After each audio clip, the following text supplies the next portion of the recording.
नागा साधु से भयानक मुठभेड़। मेरा नाम मयूर माधवानी है और मैं बिंदी पाउडर, मेकअप वगैरह सामान का होलसेल व्यापारी हूँ। मेरी दुकान राजकोट में है। वैसे तो मैं भूत प्रेत और अन्य पैरालौकिक शक्तियों को मानता नहीं हूँ, पर एक दिन मेरे खुद के रियल अनुभव ने मेरी पूरी हेकड़ी निकाल कर रख दी।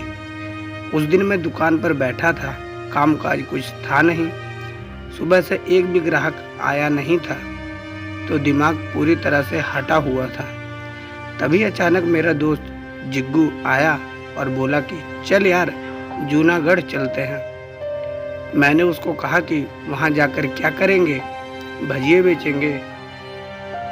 यहाँ वैसे भी धंधा मंदा पड़ा है और तुझे सेल सपाटे की पड़ी हुई है। जिग्गू बोला कि देख, इस वक्त तेरा धंधा भी मंदा है, तो फिर थोड़ा घूम कर आने में क्या बुराई है। वैसे भी तुझे कहाँ पैसे देने हैं, पैसे तो मनीष देगा। हम दोनों उसी के पैसों पर तो बचपन में घूमते थे। थोड़ी देर सोचकर मैं तैयार हो गया। हम तीनों दोस्त जूनागढ़ के लिए रवाना हो गए। पता नहीं उस टाइम क्या त्योहार था, पर जूनागढ़ में काफ़ी भीड़ थी। हर तरफ लंगोट में लिपटे नागा साधु घूम रहे थे। काले गोरे नाटे मोटे सब साइज के नागा साधु वहाँ घूम रहे थे। हम तीनों दोस्त उन्हें देखकर एक दूसरे के सामने हंसते मजाक करते और घूमने लगे। तभी मनीष बोला कि चलो गिरनार पर्वत पर चढ़ने जाते हैं। हम तीनों फौरन वहाँ पहुँच गए और पर्वत के ऊपर चढ़ने लगे। वहाँ भी नागा साधुओं की भरमार थी। जिग्गू बोला कि देख मयूर, अगर तेरा धंधा यूं ही मंदा चलता रहा तो तू भी लंगोट धारण कर यहाँ सेट हो जाना। हर साल हम तुझको मिलने आएंगे। मुझे हंसी तो आई, पर जिग्गू पर गुस्सा भी आया। मैं उसे पकड़कर पीटने के लिए उसके पीछे भागा। दौड़ लगाते हुए थोड़ी ही दूर जाकर जिग्गू सोते हुए नागा बाबा साधु के ऊपर गिर पड़ा। उस साधु ने जिग्गू को बाल पकड़कर उसे पैरों से पीटना शुरू कर दिया। मैं जिग्गू को छुड़ाने लगा तो उस साधु ने मुझे पकड़कर और मेरे बाल नोचने लगा। उतनी ही देर में वहाँ मनीष भी आ पहुँचा।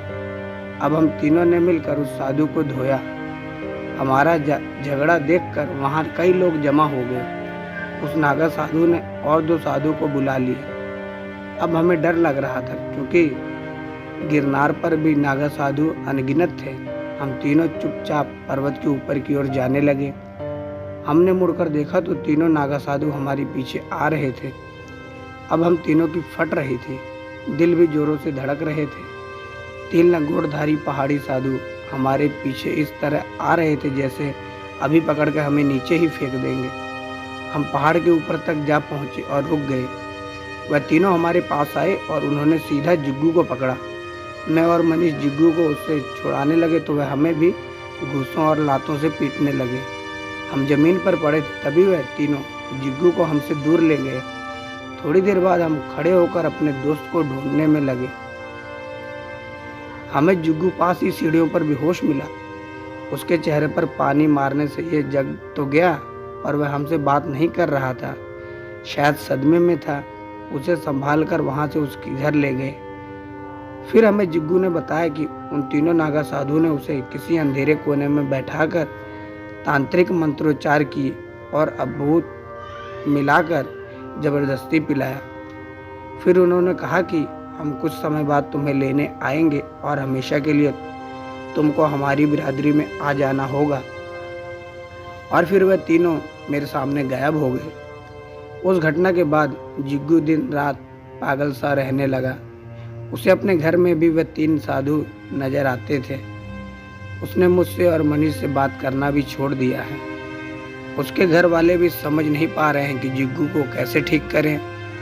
बार बार जिग्गू यही बोलता रहता है कि मुझे वह लोग लेने आएंगे, मुझे उनके साथ जाना होगा। मैं नहीं गया तो वह मुझे मार देंगे। हमने पुलिस फरियाद भी की, लेकिन पुलिस वालों ने इस मामले में कोई तुर्क नज़र नहीं आया। उन्होंने उल्टा हमें ही डांट दिया कि ऐसी जगह पर धीमा मस्ती क्यों करने जाते हो, शराबों से घूम कर लौट आते तो कुछ नहीं होता। कुछ दिनों पहले जिग्गू गायब हो गया था और जब उसे ढूंढा गया तो वह काफ़ी बीमार और गुमसुम सा था। करीब 2-3 दिन अस्पताल अस्पताल में रहने के बाद डॉक्टर ने उसे घर ले जाने को कहा। उसी रात जिगू हार्ट अटैक आया और उसकी मौत हो गई। डॉक्टर भले ही मौत की वजह हार्ट अटैक बताएं, पर मैं और मनीष जानते हैं कि हमारे दोस्त की मौत की असली वजह वही 3 भयानक नागा साधु हैं। तो ये थी हमारी आज की कहानी। आशा करते हैं कहानी आपको पसंद आई होगी। कहानी कैसी लगी कमेंट करके जरूर बताएं और वीडियो को लाइक कर दें और दोस्तों को शेयर कर दें। चैनल पर नए हो तो सब्सक्राइब करना ना भूलें। साथ में ही बेल आइकन को प्रेस करके ऑल पे सेट कर दें ताकि ऐसी ढेर सारी मनोरंजक कहानियाँ हम आप तक लाते रहें। मिलते हैं फिर अगली वीडियो में एक नई कहानी के साथ, एक नई शिक्षा के साथ। तब तक के लिए धन्यवाद।